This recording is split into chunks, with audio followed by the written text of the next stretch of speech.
अऊज़ु बिल्लाहि मिनश शैतानिर रजीम बिस्मिल्लाहिर रहमानिर रहीम हामीम वल किताबिल मुबीन। हामीम, कसम है किताब मुबीन की, एक वाज़ेह किताब की जो हर चीज़ को, हर मज़मून को खोल खोल के बयान करती है। इन्ना अंज़लनाहु फ़ी लैलतिन मुबारकतिन, हमने नाजिल किया है इस कुरान को एक बरकत वाली रात में। बरकत अरबी में कहते हैं खैर कसीर को। जब किसी छोटी सी चीज़ में बहुत ज़्यादा खैरें हो ना, तो हम उसमें कहते हैं भाई बरकत हो गई है। थोड़ा सा खाना बहुत से लोगों के लिए काफ़ी हो जाए तो हम कहते हैं भाई इस खाने में बरकत। थोड़े से पैसों में बहुत सारे काम आपके हो जाएं तो कहते हैं बरकत। तो बरकत का मतलब खैर कसीर। तो अल्लाह कहते हैं हमने बरकत वाली रात में, रात तो एक रात है, छोटी सी रात है, लेकिन उसमें बरकतें बहुत हैं। और कौन सी रात है वो? लैलतुल क़द्र, क्योंकि सूरह क़द्र में आता है इन्ना अंज़लनाहु फ़ी लैलतिल क़द्र, हमने इस कुरान को लैलतुल क़द्र में नाजिल किया है। बाद हजरात इस तरफ गए हैं कि ये 15 शाबान की रात में कुरान का नुज़ूल हुआ है, मगर ये कौल बहुत ही कमज़ोर ज़ईफ़ है दलील के लिहाज से। इस पर मेरे बयानात मौजूद हैं कि दलील के लिहाज से जो ताकतवर और कवी कौल है वो यही है कि कुरान मजीद का नुज़ूल लैलतुल क़द्र में हुआ। अब यहाँ सवाल पैदा होता है भाई कुरान तो 23 साल में नाजिल हुआ है, तो लैलतुल क़द्र में नुज़ूल का क्या मतलब है? तो इसके दो मतलब बयान किए गए। एक तो ये कि आसमान अर्श से जो आसमान दुनिया पर आया ना, वो लैलतुल क़द्र में आया, उसके बाद फिर 23 साल में नाजिल होता रहा, यानी लौहे महफूज से जो आसमान दुनिया में आया। और दूसरा कौल ये है कि लैलतुल क़द्र में इसके नुज़ूल की इब्तिदा हुई है। पहली दफ़ा जो वही नाजिल हुई वो लैलतुल क़द्र में नाजिल हुई है। बेशक हमने इस कुरान को एक बरकत वाली रात में नाजिल किया है। इन्ना कुन्ना मुनज़िरीन, थे हम डराने वाले। यानी इसका मकसद क्या था? कि हमारा इरादा था हम लोगों को डराएं। देखें, अल्लाह की ज़ात अरहमुर राहिमीन है, और जो अरहमुर राहिमीन हो वो इस लायक नहीं होती कि उससे डरा जाए, बल्कि वो इस लायक होती है कि उससे मोहब्बत की जाए। लेकिन अल्लाह ताला डरने का भी हुक्म हमें देते हैं। उसकी वजह उलमा ने ये बयान की है कि जब अल्लाह कहते हैं ना मुझसे डरो, मतलब है मेरी नाफरमानी से डरो, क्योंकि अरहमुर राहिमीन तो है लेकिन अजीजुन ज़ु इंतकाम भी है, वो इंतकाम लेने वाली ज़ात भी है। तो अगर गुनाह करोगे, बुराई करोगे तो उसकी सज़ा मिलेगी। तो कुरान कहता है कि हमने कुरान को इसलिए नाजिल किया कि दुनिया में बहुत सारी बुराइयां आम हो गई थी, शिर्क, जिना, शराब, वालिदैन के साथ नाफरमानी, क़ता रहमी, दुनिया में क़त्ल व गारत जो अरब में था उस वक्त सबको मालूम है, और पूरी दुनिया में था, जो जुल्म औरतों पे होता था, बच्चों पे होता था। तो अल्लाह कहते हैं हमने कुरान इसलिए नाजिल किया कि हम इंसान को डराने वाले थे, ये बताने के लिए कि दुनिया इम्तिहान की जगह है। तुम अगर यहाँ जुल्म करोगे, बुराई करोगे तो उसका तुम्हें आखिरत में तुम्हें बदला देना, आखिरत में तुम्हें इसका बदला मिलेगा। तो इसके लिए कुरान नाजिल हुआ है। जबकि जो कुरान के मुनकिरीन हैं वो कहते हैं कोई हिसाब व किताब नहीं है, तो वो दुनिया में जराइम का जरिया बनते हैं फिर ऐसे लोग। फीहा युफरकु कुल्लु अमरिन हकीम, ये वो रात है जिसमें हर हिकमत वाला काम उसका फैसला कर दिया जाता है। देखें, तकदीर अजल से, अल्लाह के इल्म में हमेशा से है ये बात कि किस वक्त क्या होगा, कौन कब मरेगा, कौन कब पैदा होगा, कौन किसके रिस्क में कब इजाफा होगा, किसके रिस्क में कब तंगी होगी। लेकिन अल्लाह ताला अपने ये काम कुरान और सुन्नत से साबित है कि फरिश्तों से लेते हैं। तो अल्लाह ताला जो लौहे महफूज की जो तकदीर है उसके हिसाब से इस साल में अल्लाह ताला फरिश्तों के हवाले कर देते हैं कि इस साल फलां को रिस्क देना है, फलां से रिस्क छीनना है, फलां के लिए की ज़िंदगी को बढ़ाना है, फलां की ज़िंदगी को कम करना है। बढ़ाने का मतलब क्या है? अल्लाह के इल्म में तो था इसकी मौत कब वाक़ई होगी, लेकिन एक ज़ाहिरी लिहाज से ये होता है कि भाई ये बीमार है, इस साल इसकी मौत हो जाएगी, लेकिन अल्लाह फरिश्ते के हवाले कर देते हैं ये बात कि इसको सेहत देनी है, इसकी अभी मौत वाक़ई नहीं होगी। और ये किसी के इल्म में होता है कि ये अभी ये जिंदा रहेगा, यानी ज़ाहिरी लिहाज से लगता है कि ये जिंदा रहेगा, लेकिन अल्लाह के इल्म में होता है कि ये साल मौत वाक़ई हो जाएगी। तो अल्लाह फरिश्तों को बता देते हैं, काम उनके हवाले कर देते हैं कि इस साल इसको मौत देनी है। तो ये मतलब है, यानी वो बिल्कुल ऐसे ही है जैसे गवर्नमेंट का कोई प्रोजेक्ट हो, कोई प्लान हो, लेकिन जो मातहत लोग हैं वो प्लान उनके हवाले कर लिए जा रहा हो, फाइलें उनके हवाले की जा रही हो पूरे साल के लिए कि इस साल आपने क्या क्या करना है, क्या क्या नहीं करना। तो ये वाले फैसले इस साल में, इस रात में होते हैं और अल्लाह वो फरिश्तों के हवाले कर देते हैं। तो यानी असल जो तकदीर है, लौहे महफूज में जो तकदीर है वो तो अटल है, वो तो चेंज नहीं हो सकती। इसी वजह से उलमा कहते हैं भाई तकदीर की दो किस्में, तकदीर मुअल्लक़, एक तकदीर मुबरम। तकदीर मुअल्लक़ ये होती है कि अगर इसने दुआ मांगी तो इसका ये काम हो जाएगा, दुआ नहीं मांगी तो ये काम नहीं होगा, इसने इलाज किया तो सेहत मिलेगी, इलाज नहीं किया तो सेहत नहीं मिलेगी। ये मुअल्लक़ तकदीर है। ये मुअल्लक होती है इलाज करने या ना करने से, दुआ मांगने या ना मांगने से। लेकिन तकदीर मुबरम में ये लिखा होता है कि ये चूंकि इलाज करेगा लिहाजा सेहत मिलेगी, ये चूंकि दुआ मांगेगा लिहाजा इसको सेहत मिलेगी।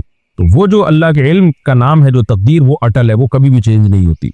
अब यहाँ एक इश्काल होता है कि भाई लैलतुल क़द्र तो मुल्कों में अलग होती है, सऊदी अरब में अलग होती है लैलतुल क़द्र, हमारे लिए अलग होती है, फिर अमेरिका में तो दिन हो रहा होता है जब हमारे यहाँ लैलतुल क़द्र चल रही होती है। तो उसका जवाब यह है कि इसमें कोई अचंभे की बात नहीं है कि जिस मुल्क में जिस लिहाज से लैलतुल क़द्र हो, उसी लिहाज से उस मुल्क में बरकतें नाजिल होती हों। देखिए, ईद के दिन की एक अलग बरकत होती है, फजर के टाइम की एक अलग बरकत होती है। कुरान से पता चलता है इन्ना कुरान अल फजरी काना मशहूदा, फजर का जो कुरान है ना, तिलावत है, उसमें फरिश्ते हाजिर होते हैं फजर की नमाज में। तो अब यहाँ फजर की टाइम अलग होगा, पंजाब में फजर का टाइम अलग होगा, तो यही कहा जाएगा भाई यहाँ फरिश्ते अलग टाइम पे आते हैं, वहाँ फरिश्ते अलग टाइम पे आते हैं। ये जरूरी तो नहीं है कि सारी जमीन पर एक ही टाइम पे फरिश्ते उतरे। तो अल्लाह ताला ने जमीन को सूरज की गर्दिश के हिसाब से पाबंद कर दिया है मुख्तलिफ कामों के लिए। तो जहाँ जो टाइम होगा उसके लिहाज से वहीं अल्लाह के अहकाम जारी होंगे, नमाजों के औकात भी, रोजे के औकात भी, ईद के अहकाम भी, तो फरिश्तों के नुज़ूल के अहकाम भी। तो इससे कोई फर्क नहीं पड़ता कि सऊदी अरब में अगर लैलतुल क़द्र अलग दिन है तो अलग रात में आ रही है तो वहाँ उस दिन बरकतें नाजिल हों, और हमारे यहाँ जब लैलतुल क़द्र आ रही है तो उस दिन बरकतें नाजिल हों। क्योंकि लैलतुल क़द्र में कुरान कहता है फरिश्ते कसरत से ज़मीन पे उतरते हैं, तो जाहिर है उसी ज़मीन पे उतरेंगे जहाँ लैलतुल क़द्र होगी। तो हर मुल्क में उसके हिसाब से ही फैसले होते हैं, हर मुल्क में उसके हिसाब से ही फरिश्तों का नुज़ूल और खैर व बरकतें नाजिल होती हैं। और इस रात में इबादत का हुक्म इसलिए भी है कि फैसले होते हैं। तो जाहिर है जब इंसान इबादत में मशगूल होगा तो उम्मीद है उसके लिए अच्छे फैसले हों। हाँ, तकदीर मुबरम में होता है कि ये चूंकि इबादत करेगा इसलिए इसके लिए अच्छे फैसले होंगे, ये इबादत नहीं करेगा बल्कि इस रात भी गुनाहों में मुब्तला होगा तो इसके लिए फैसले भी फिर बुरे होंगे। तो ये अल्लाह के इल्म में पहले से होता है। तो इसलिए लैलतुल क़द्र में इंसान को दुआओं में और इबादत में उसका एहतमाम करना चाहिए ताकि पूरे साल जो उसके लिए फ़ैसला हो वो बरकत और खैर वाला फ़ैसला हो। अमरम मिन इंदिना, फरमाया इस रात में जो फैसले होते हैं अमरम मिन इंदिना, वो हमारी तरफ से हुक्म बन के होते हैं, हमारा ऑर्डर होता है कि ये फ़लाँ के साथ ये होगा, फ़लाँ के साथ ये होगा। इन्ना कुन्ना मुरसिलीन, ये दूसरी हिकमत अल्लाह ने बयान की कि हमने इस कुरान को क्यों नाजिल किया। एक वजह बयान की इन्ना कुन्ना मुनज़िरीन, हम डराने वाले थे लोगों को। अब उसी बात को दूसरे अंदाज से नाजिल किया, हम भेजने वाले थे किसी को, यानी पैगम्बर को। हमने कुरान इसलिए नाजिल किया, हम किसी को मैसेंजर बनाकर अपना पैगाम लोगों तक भेजने वाले थे। ये नीयत थी ताकि लोगों का अल्लाह से राब्ता हो, वरना अल्लाह से राब्ता कैसे होगा, लोगों का खालिक से कैसे राब्ता होगा। और लोगों को पता चले कि अल्लाह किन चीज़ों को पसंद करता है, अल्लाह तुमसे क्या चाहता है और किन चीज़ों को अल्लाह नापसंद करता है। रहमतम मिर रब्बिक, अब चूंकि शुरू में अल्लाह ने बताया ना कि हमने कुरान इसलिए नाजिल किया, हम तुम्हें डराना चाहते थे, तो इससे ये वहम होता है कि गोया कुरान लोगों के लिए ज़हमत है, माज़अल्लाह एक लोगों के लिए एक मुश्किल का जरिया है। तो अल्लाह ने बताया ना ना ना ना, तुम्हारा रब ये सब काम, कुरान का नुज़ूल और पैगंबर का इंतखाब, किसी को पैगंबर बनाना, ये सब इसलिए कर रहा है, ये तेरे रब की रहमत है। तो इंसानों पर रहम करने के लिए, ताकि वो जन्नत में जाएं, दुनिया भी अच्छी हो आखिरत भी अच्छी हो। हाँ, डराया उसको जा रहा है जो बुराइयां करेगा। तो असल मकसद इसका लोगों को जहन्नम में ले जाना या लोगों के लिए मुसीबत बनना नहीं है, बल्कि असल है लोगों को अल्लाह की तरफ लाना ताकि उनकी दुनिया भी कामयाब और आखिरत भी कामयाब। तो कुरान असल में रहमत है, ज़हमत नहीं है। इसकी मिसाल बिल्कुल ऐसे है जैसे नबी सल्लल्लाहु अलैहि वसल्लम पर जब कुरान नाजिल हुआ तो आपने जब लोगों को दावत देना शुरू की और बहुत शदीद मुखालफत हुई तो आप बहुत तंगी में पड़ गए। तो इस पर कुरान ने क्या फरमाया, ताहा मा अंज़लना अलैकल कुरआन लितशक़ा, ए नबी हमने आप पे कुरान इसलिए नाजिल नहीं किया कि आप मुश्किल में पड़ जाएं। तो ये आजमाइशें, ये तो एक वक्ती और आर्जी हैं जो दावत की वजह से आप पर आ रही हैं। कुरान के नाजिल होने का मकसद आपको मुश्किलात में डालना नहीं है, बल्कि आपके मकाम और मर्तबे को बुलंद करना है, आपको पैगंबर बनाना है ताकि आप लोगों को नसीहत करें, मैसेंजर ऑफ गॉड बन के अल्लाह और लोगों के दरमियान आप वास्ता और जरिया बने, लोगों का अल्लाह से जो है रिश्ता बहाल करने के लिए। मखलूक और खालिक में जो एक रिश्ता होता है कि मखलूक खालिक से मोहब्बत करे और खालिक की इबादत करे, ये काम करवाने के लिए हमने आपको जरिया और वसीला बनाया।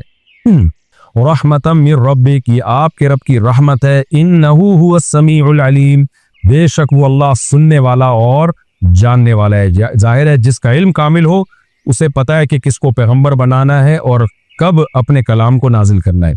रब्बिस समावाति वल अर्दि वमा बैनहुमा, और वो मामूली रब नहीं है, वो आसमानों का पालने वाला, वो जमीन का पालने वाला, और जो कुछ आसमानों और जमीन के दरमियान उनका पालने वाला। इन कुन तुम मोकिनीन, अगर तुम उसकी बात पे यकीन कर लो, अल्लाह की बात पे यकीन कर लो, तो ये यकीन कर लो कि ये मामूली ज़ात की तरफ से ये नाजिल करदा कलाम नहीं है, इस कायनात का जो खालिक और मालिक है उसकी तरफ से ये नाजिल करदा कलाम है। ला इलाहा इल्लाहू, उसके सिवा कोई इबादत के लायक नहीं, ये इस कलाम का हासिल है, ये इस कलाम का दावा है। युहयी व युमीत, ताकतवर इतना है कि जिंदगी भी देता है, मौत भी देता है। देखें, कुछ ताकतें अल्लाह ने इंसानों को भी दी हैं जो असबाब के अंदर हैं। वो ताकतें क्या हैं? हम गिलास को यहाँ से वहाँ कर सकते हैं, हम गिलास में पानी डाल सकते हैं, हम चल सकते हैं और कोई वजन उठा सकते हैं। लेकिन जिंदगी और मौत देना ये बहुत, क्योंकि अभी तक हयात को एक्सप्लेन ही नहीं किया जा सका है कि हयात की डेफिनेशन क्या है, जिंदगी किसे कहते हैं। तो बेजान से जिंदा को पैदा कर देना ये बहुत बड़ा कमाल है। तो इसलिए अल्लाह कहते हैं वो जिंदगी देता है, वो मौत देता है। रब्बुकुम, वो तुम्हारा रब है, यानी अल्लाह अपने वजूद के भी दलाइल दे रहा है कि ये खुद ब खुद नहीं हो सकता किसी चीज में जिंदगी पड़ जाना और मौत, जिंदा चीज से मौत और मौत से जिंदगी, ये ऑटोमेटिकली ये सिस्टम इंस्टॉल नहीं हो सकता इस दुनिया में, इस कायनात में, और इन सेल्स में जो साइंसदान बोलते हैं ना ये खुद ब खुद हुआ है, ये नहीं हो सकता। बल्कि कोई जात है जिसके हाथ में मौत और हयात है, वो तुम्हारा भी रब है और तुम्हारे आबा इकुमुल अव्वलीन, जो पहले बाप दादे गुजर चुके, उनका भी वही रब है। बल हुम फी शक्की यलअबून, होना ये चाहिए था कि ये सब बातें सुन के ये मान लेते, इनमें कोई बात ऐसी नहीं है जो फितरत के खिलाफ हो, नेचर को अपील न करती हो। कितनी आसान दावत है कुरान की। कोई खालिक है, हाँ भाई है, बिल्कुल। वो बंदों से राब्ते के लिए अपना कलाम नाजिल कर रहा है, जी बिल्कुल नाजिल कर सकता है, इसमें कोई अचंभे की बात नहीं है। उसने इसके लिए मोहम्मद सल्लल्लाहु अलैहि वसल्लम का इंतखाब किया, जैसे पहले पैगंबरों का इंतखाब किया था, हाँ भाई इंतखाब किया। लेकिन अल्लाह कहते हैं ये सब बातें नेचर को अपील करती हैं और इन सब बातों पर दलाइल कायम है, लेकिन बल का मतलब क्या होता है? वो इसके बरखिलाफ रहा है। वो क्या हो रहा है? हुम फी शक्की यलअबून, ये लोग शक में पड़े हुए हैं, यलअबून, और इसको संजीदा नहीं ले रहे, खेल तमाशों में लगे हुए हैं। वजह क्या है कि ये समझते हैं हम बस पैदा हो गए हैं और खुद ब खुद हो गए हैं और अल्लाह हमें पैदा करके माज़अल्लाह भूल गया है। गुजारिश है कि मेरा बेटा जहाँ पढ़ने जाता हूँ एक लड़की से मोहब्बत करता है, लेकिन अपने बेटे के कहने पर हमने लड़की का रिश्ता लेने के तो लड़की लिहाज सिकनी, लड़की उम्र में 2 साल बड़ी है, मेरा बेटा अभी सिर्फ 22 साल का है। ना तो लड़की ज़ाहिरी तौर पर सही है और ना ही घर वाले ठीक, इस लड़की का हसब नसब ठीक, लेकिन मेरा बेटा बज़िद है कि इसे शादी करनी है। ऐसे माँ का दिल मुतमईन हो तो क्या जबरदस्ती लड़का अपनी मर्जी शादी करे? जिंदगी भाई ये कौन सा हसब नसब सही नहीं है लड़की का? क्या हो गया? 2 साल बड़ी है तो इससे तो कुछ नहीं होता यार। 4 साल भी बड़ी हो, जब लड़के को पसंद आ रही है तो 10 साल भी बड़ी हो, ऐसी की तैसी यार। जब एक आदमी को खाने में अच्छी भिंडी लग रही है, मुर्गी अच्छी नहीं लग रही, तो जबरदस्ती उसको मुर्गी क्यों खिला रहे हो? तो ये तो कोई बात नहीं है उम्र का ज्यादा होना। बाकी जो इन्होंने लिखा है कि अखलाक के लिहाज से पता नहीं क्या, तो वो मुझे नहीं पता भाई, जब तक किसी के हालात सामने ना आए मशवरा नहीं दिया। क्या खानदानी में क्या खराबी है, कौन सा फॉल्ट है? तो अगर कोई वाकई फॉल्ट है तो नहीं करनी चाहिए, क्योंकि आपकी बीवी सिर्फ आपकी बीवी नहीं होती, आपके बाप की बहू और माँ की बहू भी होती है, पूरे खानदान का हिस्सा बन जाती है। वही कोई भी चीज उठा के ले आओ, पूरा खानदान का बेड़ा गर्क हो जाता है इससे। समझ में आ रही है बात? ये रिश्ते खानदानी लोगों में जोड़ने चाहिए, ऐसा ना हो कि कुछ भी उठा के ले आओ, बस दिल आ गया। तो पूरा बयान इसी पे हुआ है ना, अभी दिल तो किसी पे भी आ सकता है। मैंने एक हकीम साहब थे, उन्होंने मुझे अपना वाकया सुनाया। अब चूंकि बहुत पुराना वाकया तो किसी को नहीं पता चलेगा किसकी बात हो रही। वो बेचारे की जिंदगी बर्बाद हो गई। किबला हकीम साहब, अच्छा भला सेहतमंद आदमी था, वो जिंदगी कैसे बर्बाद हुई? कहने लगे कि मैं क्लिनिक में अपने मतब में बैठा हुआ था तो एक लड़की चलती भी गई, बड़ी खूबसूरत सी थी, तो मैं भी पीछे चल लिया उसकी, क्लिनिक छोड़ के पीछे पीछे निकल लिए। घर तक पहुंच गए, किस्सा मुख्तसर, शादी हो गई। उसके बाद उन्होंने बताया कि इतनी बदअखलाक, बदतमीज, गैर खानदानी के जिंदगी अजाब बना दी। बेचारे रोते रहते थे बैठ के। तो मैंने कहा आपको भी तो थोड़ा सोचना चाहिए था, कोई भी जा रहा है मुंह उठा के देखा ना, ऐसे ऐसे ऐसे ऐसे जैसे निकल लिए। और होशियार देखो कितने, पहुंच गए घर तक। अच्छा मेरे बॉय मुफ्ती साहब, मुझसे गलती हो गई है, मेरे छोटे मोटे घर वालों से इख्तलाफ थे, की वजह से मेरे मुंह से निकल गया कि अगर मैंने हम बिस्तरी की तो तुम्हें मेरी तरफ से 3 तलाक हो। इसका कोई हल बताएं, कोई रास्ता निकल। मेरी उम्र 17 साल है। ये जो कम उम्री में आदत पड़ती है ना बुराइयों की, खास तौर पे एंड प्रैक्टिस की आदत पड़ जाती। देखो पहली दफा जिसने अपने आप को बचा लिया ना वो बच जाता है। हर गुनाह पहली दफा में मुश्किल होता है, इंसान का ज़मीर मलामत करता है। नौजवान ये बुराई सीखते हैं दूसरों से सुन सुन, तो अपने आप को जिन्होंने नहीं किया ना बचाएं, वो तो बचे रहेंगे इंशाल्लाह। ये जो लोग कहते हैं ना इसके बगैर हो ही यानी इंसान सर्वाइव नहीं कर सकता, ये नामुमकिन है, ये गलत बात है। बचने वाले हैं वो हमेशा से बचे। होता ये है कि जब एक दफा कर लिया फिर बार बार इस तरफ दिमाग जाता है। उसके बहुत सारी ट्रिक हैं, बहुत सारी तदबीरें हैं। सबसे पहली बात यही है कि अपने आप को बिजी रखो। सबसे बड़ा नुस्खा क्या है? अपने आप को मसरूफ, और खास तौर पे रात को सोने से पहले मोबाइल का इस्तेमाल और ये सब चीजें बिल्कुल बंद करो। रात को सोने से पहले कोई किताब रखो अपने सिरहाने, अच्छी किताब हो, उसको पढ़ो, पढ़ते पढ़ते सो जाओ। लेट के मुताला शुरू करो। किताब ऐसी चीज है आदमी पढ़ना शुरू करे पता ही नहीं चलता कब आंख लगी है, पता ही नहीं चलता।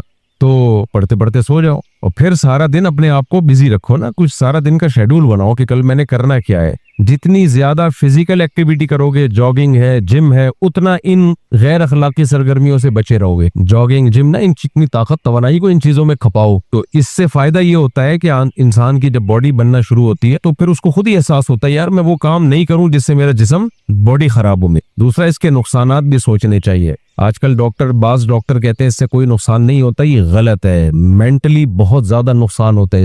अल्लाह ताला ने एक नेचर ही नहीं बनाई है इंसान की, तो जो काम नेचुरल नहीं है वो सही कैसे हो सकता है? उसको डिस्टर्बेंस का जरिया बनता है वो। ऐसे लोग फिर मसाइल खड़े हो सकते हैं इनके लिए बाद में। तो और दूसरी बात, तबलीग में वक्त लगाओ, 4 महीने के लिए निकल जाओ।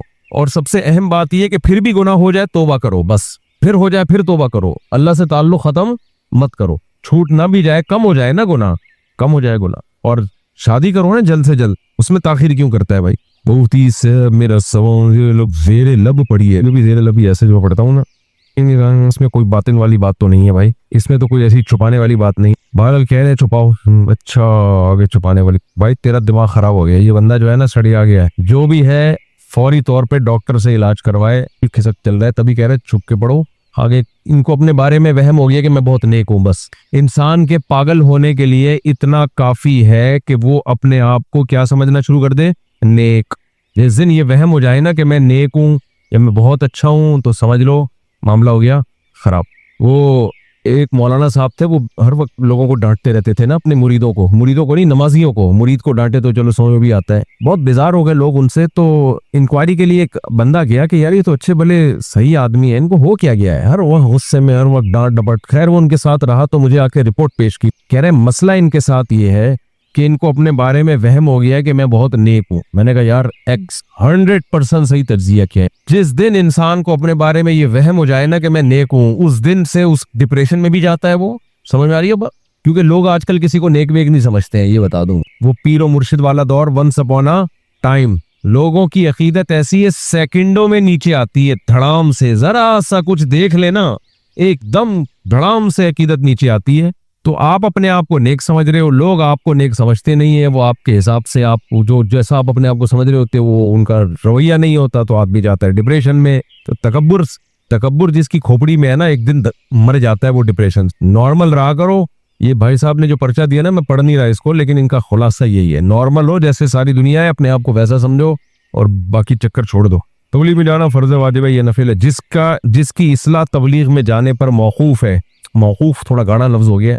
बाज़ दफा आदमी को पता होता है, देखो बुराई छोड़ने के लिए माहौल का तब्दील करना जरूरी, माहौल तब्दील करना जरूरी। जिस माहौल में बुराई की आदत पड़ती है, बाज़ दफा वो उस माहौल में छूटता नहीं है, तो माहौल चेंज करना जरूरी। जिसका अपने बारे में ये ख्याल हो कि मैं माहौल तब्दील किए बगैर मुझसे ये बुराई छूटी नहीं, तो उसके लिए माहौल तब्दील करना जरूरी। और माहौल कहाँ तब्दील होता है? जाके तबलीग में। तो अब ऐसे आप फिकी इबारतें निकालना शुरू कर दो कि तबलीग में सर रोजा लगाना वाजिब है या फर्ज है।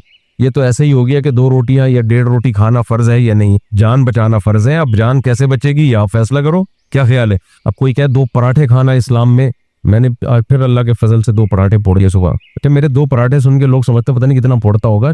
2 पराठे ही फोड़े हैं 24 घंटे। इफ्तारी हमारी बहुत थोड़ी सी थी और समोसे 2-4 निपटाए। समोसा दुनिया छोड़ दूंगा, समोसा नहीं छोड़। 2 दिन छोड़ के देखा, मुझे अंदाजा हुआ कि आदमी दुनिया छोड़ दे, इफ्तारी में समोसा ना छोड़। कम खाओ ना, बस 2-3 समोसे खा लो, 4, 6, 5, 10, 25 से ज्यादा। ये समोसा और पकौड़ा सिर्फ रमजान में ही खाया जाता है, क्या ख्याल है? पूरे साल तो हम खाते नहीं है। कौन खाता है पूरे साल समोसे पकौड़े? मैं तो नहीं, तो एक रमजान ही है, उसमें खाने दो यार। डॉक्टरों को कह रहा हूँ, आपको नहीं कह रहा। डॉक्टरों के यूट्यूब पे आ रहे होते हैं ना, डॉक्टर अफान का आया था ये समोसा इतना नुकसानदेह। एक दफा डॉक्टर अफान की मेरे से मुलाकात कराओ, समोसे को दही चटनी में मिला के खिलाऊंगा, उसके बाद वो क्लिप अपना हटा लेगी। इफ्तारी में तो मजा ही इसका है। खैर कहीं और जा रहा हूं मैं, सेहत का ख्याल किया करो, अच्छा है, लेकिन सारा दिन जब भूखा होता है ना आदमी तो फिर सब हजम हो जाता है, इतना नुकसान नहीं देता ये। तबलीग में जाना फर्ज है। तो यही बात है कि जान बचाना फर्ज है। अब जान कैसे बचेगी ये तो पता है ना, जान कहाँ से निकलती है। टीचर ने एक माँ ने अपने बच्चे से पूछा कि तुम स्कूल में साइंस पढ़ते हो? उसने कहा हाँ। तो बेटा बताओ जान कैसे निकलती? तो उसने कहा अम्मी खिड़की से निकलती। तो माँ हैरान, कि से कहाँ से निकलती? कह रहे वो जब आप घर पे नहीं होती ना, पड़ोसियों की आंटी आती हैं अब्बू से मिलने, जब आप आती हो तो वो उसे कहते हैं जान खिड़की से निकल जाओ। बच्चे बहुत होशियार होते हैं, घरों के रास फाश कर रहे होते। तो जान बचाना फर्ज है। अब वो कैसे बचाई जाए ये आपका हेडेक है, तो इस्लाम ये नहीं बताएगा। एक अहले हदीस आलिम ने बहुत तंज किया है अहनाफ वरना, तंज ये किया है कि ये जो इन्होंने कहा कि नमाज में औरत हाथ यहाँ बांधेगी, ये हदीस से दिखाएं। नमाज में औरत दोनों पाँव को मिला के खड़ी होगी, ये हदीस से दिखाएं। नमाज में औरत जब रुकू करेगी तो थोड़ा झुकेगी, ज्यादा नहीं झुकेगी, ये हदीस से दिखाएं। सजदे में यूं सिमट के करेगी सजदा, ये हदीस से दिखाएं। फिर जब जमीन पे बैठेगी तो सुरीन जमीन पे रखेगी और पाँव को ऐसे करके निकाल लेगी, ये हदीस से दिखाएं। तो इतनी सारी 15 चीजें निकाली, इस पे हदीस, इस पे हदीस, इस पे हदीस। तो इसका जवाब ये है कि हदीस से हम ये दिखा सकते हैं तवातुर अमली से कि औरत सिमट के नमाज पढ़। इस पर इजमाए उम्मत है। इमाम शाफी, इमाम हनीफा, इमाम मालिक, इमाम अहमद हंबल सबका इत्तेफाक है कि औरत कैसे नमाज पढ़ेगी? सिमट के। और ये तवातुर से चला आ रहा है। ये जैसे औरत सफा मरवा में चलेगी, दौड़ेगी नहीं, ये हदीस से कोई दिखा सकता है? नहीं है हदीस, ये तवातुर से। हजरत आयशा की एक रिवायत है, वो ज़ईफ है, वो भी उनका अपना कौल है, नबी की हदीस नहीं है। हजरत आयशा का कौल है कि ऐसे करो, लेकिन वो भी सनद साबित नहीं है। तो तवातुर से उम्मत में एक अमल चला आ रहा है कि औरत सफा मरवा में चलेगी, दौड़ेगी नहीं। औरत रमल नहीं करेगी, जो पहले 3 चक्कर में हम सियां तान के चलते हैं, ये नहीं होगा। औरत लब्बैक आहिस्ता कहेगी। समझ में आ रही है बात? तो ऐसे ही तवातुर से चला आ रहा है कि औरतें सिमट के नमाज पढ़ेंगी। तो सिमट के नमाज पढ़ना ये तवातुर अमली से साबित, असलाफ से साबित, चारों इम्मा के इत्तिफाक से साबित है। हाँ, अब सिमटना कैसे है इसकी हर फकीह ने अपनी अपनी तशरीह की है। बाज लोगों को ऐसे लगा कि ऐसा खड़े होने में सिमटने का अमल ज्यादा है, तो उन्होंने कहा ऐसे हाथ बांधेगी। बाज ने कहा घुटने मिलाए तो इसमें सिमटने का अमल ज्यादा है। तो अब उस पे हदीस तक का मुतालबा करना ये कम इल्मी की बात है। तो मुद्दई के जिम्मे तो ये होता है कि जो असल मुद्दा है वो साबित कर दे। तो फुक़हा ने अपने हिसाब से लिख दिया कि भाई पाँव मिलाएगी, इसमें सिमटने का अमल ज्यादा है। आपका ख्याल है कि नहीं है तो नहीं मिलाओ आप, तो आपके पास भी तो कोई दलील नहीं है इस पे। तो ये जो इस तरह के मुतालबे है ना, इस पे भी हदीस, इस पे भी हदीस, ये कम इल्मी और जहालत की बात होती है। इस तरह की बातें अहले इल्म पे सूट नहीं करती हैं। ये वाक्य किस पे सुना रहा था? हाँ, तो तबलीग में निकलना वाजिब है, फर्ज है। ये टेक्निकल बहस छोड़ दो, अपनी इस्लाह करना फर्ज है और दीन को दुनिया में गालिब करना फर्ज है। अब ये इसका आपके लिए सूटेबल तरीका क्या है ये आप खुद फैसला करो। समझते हो? आम आवाम के लिए तो तबलीग से बेहतर कोई रास्ता है नहीं। लोगों की जिंदगियां तब्दील हो गई हैं भाई। हम भी तो सहरोजे की जमात आई भी थी हमारी मस्जिद में, तो उन्हीं की बरकत से मैं भी दीन की तरफ आया हूँ। दीन की तरफ तो टूटे फूटे तो हम पहले भी थे, यानी पूरा इल्म दीन की तरफ। अच्छा भाई, रे भाई यार, रोजे में हमसे रोजे में जो है ना बयान बहुत मुश्किल काम के लिए देर से आने पर आगे हमसे पहली सफ में जाना, वही हदीस में बयान कर दें। हदीस में आता है कि नबी सल्लल्लाहु अलैहि वसल्लम ने मना किया है जुम्मे के दिन देर से आके लोगों की गर्दनें फलांग के आगे जाओ। अगर आगे सफों में जगह खाली भी है ना तो गर्दनें ना फलांगे, लोगों से काइंडली थोड़ा सा फासला, थोड़ा सी जगह दे दे, उनके बीच में से गुजर के। गर्दनें फलांगना लोगों की बहुत बुरा अमल है। और कोई सवाल यहाँ से किसी का हो? अस्सलाम वालेकुम मुफ्ती साहब, मेरा सवाल है क्रिप्टो करेंसी। आजकल लोग हमारे है ना बहुत सारे हैं क्रिप्टो करेंसी में बेटा 20 दफा बता चुका हूँ कि क्रिप्टो करेंसी से अवॉइड करें। सॉरी मसी एक खास कोइन को प्रमोट आर्टिकल वगैरह पूरी का ही है, नजायज है, जायज नजायज तो नहीं कहते, एहतियात करते हैं उलमा किसी चीज को हराम कहने में, लेकिन ये शरीयत के मिजाज से मैच नहीं करती। मुफ्ती साहब कुछ मेरे कजन हैं जो यहाँ पे आए, वो भी यही काम है, लेकिन बस एक दफा मना कर दिया काफी, पीछे न पड़े किसी। आप भी मना कर देंगे? कर दिया मैंने, पीछे न पड़े किसी। बैकग्राउंड का जो म्यूजिक है ना, वो म्यूजिक नहीं होता असल में, वो वहाँ हुई आवाजें चल रही होती है, वो थोड़ा सा इफेक्ट पैदा करने के लिए उसकी गुंजाइश है भाई। अब इस दौर में लोग नाइट क्लबों में थरक रहे हैं और आप इतनी पाबंदियां लगाएं कि वो बैकग्राउंड में जो स्लो मोशन में वो चल रहा होता है वो भी ना हो। बैकग्राउंड के जो म्यूजिक होते हैं ना, वो म्यूजिक नहीं होते, वो वाला म्यूजिक ना वाला बिल्कुल माइकल जैक्सन लगा दिया, पता चला आपने। एक साउंड पीछे भरा जाता है ताकि उसमें थोड़ा सा एक असर डाला जाए, तो उसकी गुंजाइश है जी। इस जमाने में गुंजाइशों पे भी अमल कर लो तो इंशाल्लाह जन्नत में चले जाओगे। लोग हराम कारियों में लगे हुए हैं, शराबें पी रहे हैं, जिना कर रहे हैं, तो गुंजाइशों पर अमल कर लो तो भी गनीमत है। एक नाइट क्लब में जाके म्यूजिक की धुनों पे नाच रहा है और एक सिर्फ न्यूज है, उसके पीछे थोड़ा सा बहुत फर्क है भाई दोनों में। जी खैरियत से आप तभी दुआएं ना मुदस्सिर जी फैसलाबाद में चल रहा हूँ, तो माशाल्लाह आपकी बातें सुनी, आपके लिए ना मैं अगर आप इरशाद।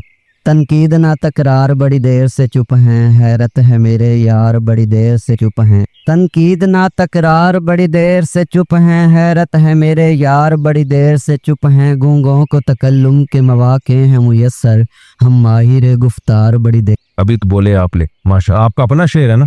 अब्दुल्ला भाई। अब्दुल्ला भाई किस शेर अब्दुल्ला भाई का है, लेकिन अब्दुल्ला भाई किसके हैं? कोई शायर है? जी जी। अच्छा माशा, वो भाई पहले सियासी सवाल ना पूछे यार, ये बहुत लंबी बहस हो जाती है। मेरा दोस्त जो है ना वो जहाज वाली, मुझे पता है वो हराम है, लेकिन जब वो जीत जाता है ना तो वो मुझे फोन ले, वो हलाल। जुआ खेलता है? नहीं, वो हलाल नहीं है भाई, जुए की रकम से बिरयानी कहाँ।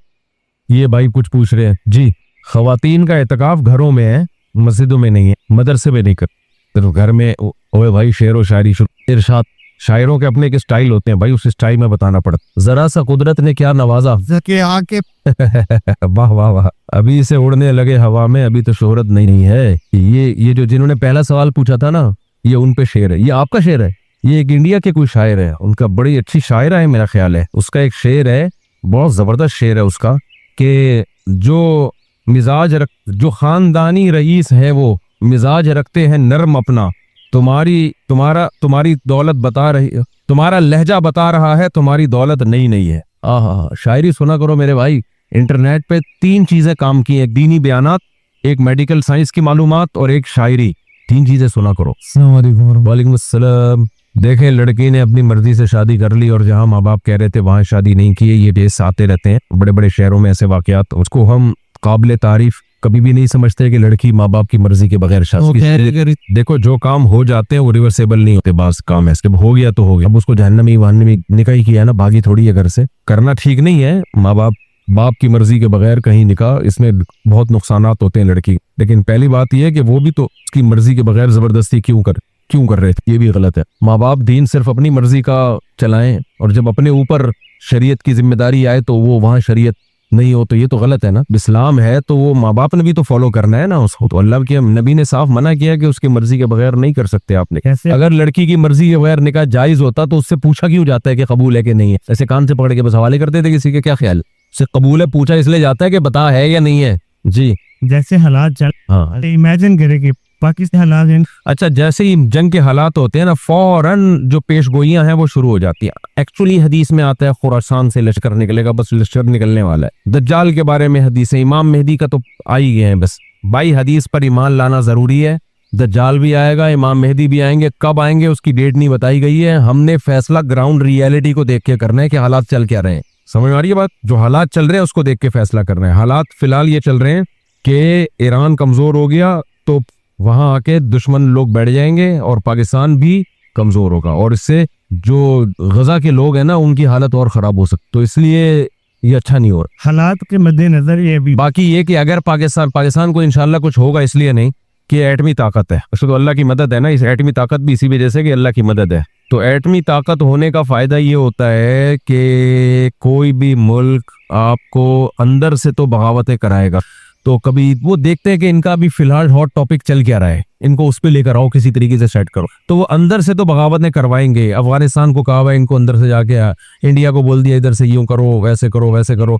तो यहाँ ये सब कुछ तो चलेगा, लेकिन ऐसा नहीं हो सकता कि वो आके पूरा डिस्ट्रॉय कर दें। क्योंकि जब मरता है ना आदमी तो मरता क्या ना करता। तो बम चला, कोरिया देखो, जो कोरिया है कितना बदमाश मुल्क है। पाकिस्तान तो सबसे बना के चलता है, किसी से जंग नहीं चाहता। कोरिया तो दुनिया का बदमाश तरीन कंट्री है, फिर भी आप देखो कोई भी नहीं उसका कुछ बिगाड़ सकता, क्योंकि उसके पास क्या है? बम। इसलिए पाकिस्तान सही टाइम पे एटमी ताकत बन गया था। अगर ना बना होता तो अब दुनिया ने बनने नहीं देना। तो अब वो यही करेंगे, सियासी इख्तलाफात और आपके यहाँ जो बलोचिस्तान में जो कुछ हो रहा है उनको दबा के पैसा दिया जा रहा है, तो ये मंजन बिकेंगे। तो जो ये मंजन में आ गया वो गया, बेड़ा गर्क हो गया उसका। जो नहीं मानता इन मंजनों को, बोलता है भाई हमारा कंट्री है, हमारी फौज है। जर्नेल तो आते जाते रहते हैं, अच्छे भी होंगे बुरे भी होंगे, फौज तो फौज है ना भाई। मैं तो जंग के दिनों में जितने आर्मी में दोस्त जान पहचान खुद फोन करके उनका हौसले बढ़ाता हूँ, उनको तवक्को नहीं होती, खुद फोन करता हूँ, हौसले बढ़ाता हूँ कि हम आपके साथ हैं, उतना खुश हो जाते हैं, उनका दिल बढ़ जाता है। तो ये करने का काम है। इन हालात में शादियों की अहमियत पहले से भी ज्यादा बढ़ गई है, क्योंकि जब आप शादी करोगे तो बच्चे पैदा होंगे, जवानों का रेशो बढ़ेगा तो लड़ने वाले ज्यादा हो, तो मुल्क में आबादी होती है तो बॉर्डर पे लड़ा जाएगा ना, तो इसलिए जल्दी जल्दी शादियां कर लो, ऐसा ना हो जंग शुरू। एक सेकंड, एक आखिरी सवाल ले ले, रमजान है ना कि भाई काफी देर से, बस आखिरी लास्ट क्वेश्चन बाद में चले आ जाए हम साहब। हाँ हाँ, अच्छा ठीक है, जरूर मिल। उसने कोई इश्कालात किए हुए हैं उसको भी ले आए, आप खुद भी आ जाए, जब भी आ जाए, ईद के बाद आ जाए, चलें। अच्छा भाई, कुरान पढ़ते हुए होंठ हिलाना क्या जरूरी है? क्या कुरान पढ़ते हुए होंठों को हिलाकर आवाज से पढ़ना जरूरी है, नजम ओकाड़ा से? नहीं जी, आवाज से पढ़ना जरूरी नहीं है, आहिस्ता आवाज में भी पढ़ सकते हैं, लेकिन होंठ का हिलना जरूरी है। दिल में पढ़ेंगे तो तिलावत का सवाब नहीं मिलेगा। हमने देखा बाज लोग नमाज में ऐसे खड़े होते हैं बिल्कुल यूं, उनसे पूछो भाई आप सना पढ़ी, आपने सूरह फातिहा पढ़ी, कुल वल्लाह पढ़ी, रुकू की तस्बीह पढ़ी? कहने हाँ पढ़ी है। तो पढ़ी है तो मुंह क्यों नहीं हिल रहा था? तो जाहिर है वो दिल में पढ़ रहे थे, इससे नमाज नहीं होती। तो जो प्रोनाउंसिएशन है या जो तलफ्फुज है वो तो पूरा प्रॉपर तरीके से अदा होना चाहिए ना, तो वही अदा नहीं हो रहा, दिल में पढ़ रहे हैं, तो फिर तिलावत का सवाब भी नहीं मिलता और फिर नमाज भी नहीं होती। हाँ, इमाम के पीछे खड़े हो तो वो तो हदीस में आता है इमाम की तिलावत मुक्तदी के लिए काफी है, लेकिन उसमें भी रुकू सुजूद की तस्बीहात या तैयात तो पढ़ेंगे ना, वो मुंह बंद करके कैसे पढ़ रहा है बंदा, समझ से बालातर है। तो आहिस्ता आवाज से पढ़ें, लेकिन तलफ्फुज पूरा अदा हो, आवाज निकलना जरूरी नहीं है। क्या एक दिन में कुरान खत्म कर सकते हैं? दानियाल मीरपुर खास से। देखें, सही अहादीस में इसकी मुमानअत है, 3 दिन में कुरान खत्म करने की, 7 दिन में कुरान खत्म करने की, 1 दिन में कुरान खत्म करने की मुमानअत है।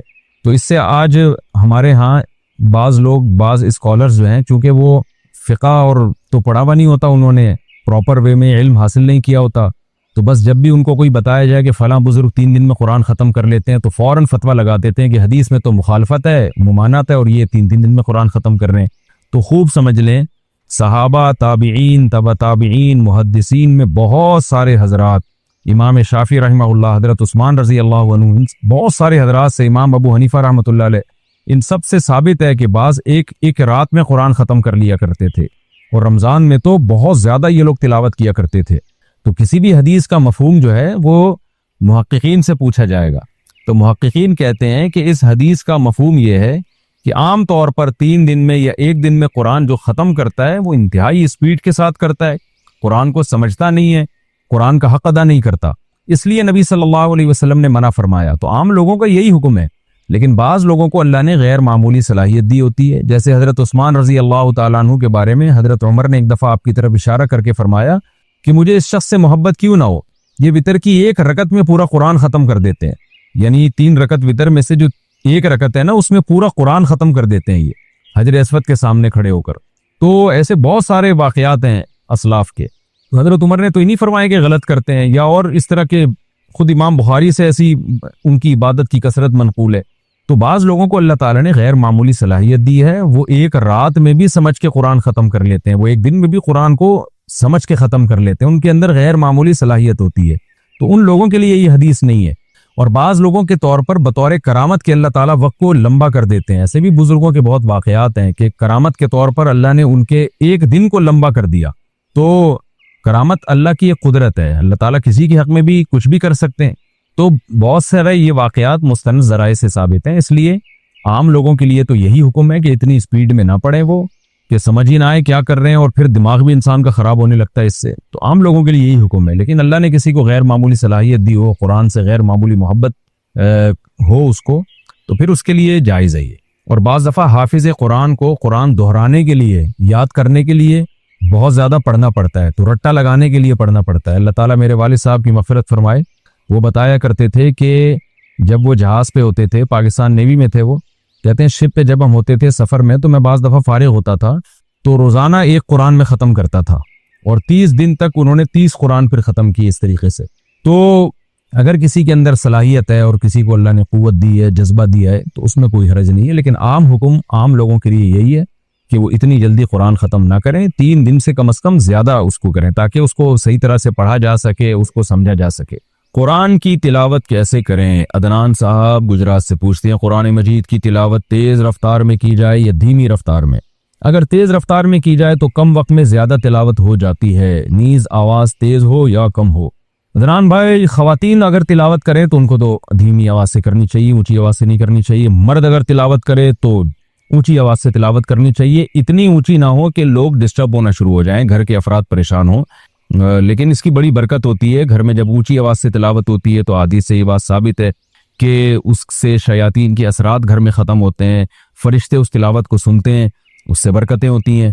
और वैसे भी हमें याद है हमारे वालिद साहब जब शाम को आया करते थे घर में ड्यूटी से, तो नहा धो के बैठ के तिलावत करते थे ऊंची आवाज़ से, तो घर में एक बड़ी बरकत सी महसूस होती थी। उनके इंतकाल के बाद वो तिलावत की आवाज़ हमें नहीं आती थी, एक कमी महसूस होती थी। तो घर का सरबराह घर में बैठ के अगर ऊंची आवाज़ से तिलावत करे तो इसकी और ही अलग बरकत होती है। लेकिन इसमें यह बात बहरहाल ज़रूरी है कि घर के अफराद को तकलीफ ना हो। ऐसा ना हो कोई बच्चा आपका पढ़ रहा है, स्टडी कर रहा है, उसका सुबह एग्जाम है और आप उसको तिलावत सुना रहे हैं, तो वो बाज़ दफ़ा फिर परेशानी का सबब बनती है ये चीज़। रहा ये मसला कि स्पीड में तिलावत की जाए या आहिस्ता रफ्तार से, स्पीड में भी तिलावत कर सकते हैं, और अगर आप समझते हैं इससे ज़्यादा तिलावत हो जाएगी तो तेज़ रफ्तारी से तिलावत करें। लेकिन तेज़ रफ्तारी की एक हद है, इतनी रफ्तार के अल्फाज समझ में ना आए, कोई सुन रहा हो तो उसके समझ में ही ना आए कि आप क्या कह रहे हैं, या आलमुन तालमुन के अलावा को समझ में ना आ रहा हो, तो फिर ये इतनी स्पीड जायज़ नहीं है। तो रफ्तार में भी तिलावत की जा सकती है, बल्कि करनी चाहिए ताकि ज़्यादा से ज़्यादा तिलावत हो सके। और उस रफ्तार में तजवीद के कवायद का ख्याल करना चाहिए। हाँ, अगर समझ के कुरान पढ़ रहे हैं, आपको अरबी आती है माशाल्लाह, तो फिर इतनी स्पीड हो कि आपको ये पता भी चले कि आप यानी मफहूम की तरफ भी आपकी तवज्जो जाए। तो इतनी ज़्यादा स्पीड कर लेना कि मफहूम ही समझ में ना आ रहा हो आपके, तो भी गलत है। तो अगर कुरान समझ के पढ़ेंगे तो फिर इतनी रफ्तार होनी चाहिए कि आपको एक एक आयत पे गौर करने का मौका मिले। नमाज के ममनू औकात कौन कौन से हैं? नफिल नमाज के ममनू औकात कौन कौन से हैं? ताहिर अंसारी फ्रांस से। देखिए, नमाज के जो ममनू औकात हैं, एक तो ये है कि सूरज का जरा सा किनारा निकल जाए, यानी जो जब फजर की नमाज कज़ा होती है ना, जिस टाइम पे सूरज जरा सा निकल जाए तो मकरू वक्त शुरू हो गया, जब तक कि वो एक नेज़े तक नहीं पहुंच जाता, यानी उस इतना बुलंद ना हो जाए कि उसकी में जो है ना थोड़ी सी चमक पैदा हो जाए। जो पाकिस्तान और हिंदुस्तान में तकरीबन 15 से 20 मिनट का टाइम होता है ये, और दूसरे मुल्कों में ज़्यादा भी हो सकता है, नॉर्वे में हो सकता है बहुत ही ज़्यादा हो, लेकिन वहाँ के हकाम अलग हैं। तो यानी सूरज में थोड़ी सी तेज़ी पैदा हो जाए तो उस वक्त फिर आप नमाज पढ़ सकते हैं। दूसरा मकरू वक्त है जब सूरज बिल्कुल सर पे पहुंच जाए, जिसको जवाल का वक्त कहते हैं, तो ये तकरीबन 10 मिनट का है। यानी अगर टाइम लिखा है ना जवाल का वक्त 12:30, तो समझ लें कि 12:25 से 12:35 तक मकरू वक्त है, यानी 5 मिनट पहले और 5 मिनट बाद में। और जब सूरज गुरूब होने लगता है, तो जब गुरूब होने के करीब पहुंच जाएगा, यानी गुरूब होने से हिंदुस्तान पाकिस्तान में तकरीबन 15 से 20 मिनट पहले, जब उसमें की तेजी में कमी पैदा हो जाए, यानी सूरज की चमक बाकी ना रहे, तो गुरूब होने से 15-20 मिनट पहले तक ये ऐसा होता है, तो उस वक्त भी मकरू वक्त शुरू हो जाता है। उस वक्त भी कोई नमाज नहीं पढ़ सकते जब तक सूरज मुकम्मल गुरूब ना हो जाए। अलबत्ता उस दिन की असर अगर ना पड़ी हो तो फिर पढ़ेंगे आप, क्योंकि असर का वक्त बाकी रहता है। अगरचे मकरू है असर को इतनी देर तक ताखीर करना गुनाह है, लेकिन बहरहाल वो वाली असर आपको पढ़नी पड़ेगी उस दिन की, उसके अलावा कोई नमाज नहीं पढ़ सकते आप। तो ये 3 औकात मकरू हैं, इसके अलावा कोई वक्त मकरू नहीं है। जवाल के वक्त कुरान पढ़ना, क्या जवाल के वक्त कुरान पढ़ सकते हैं? जेबा गुल लंदन से, जी हाँ पढ़ सकते हैं।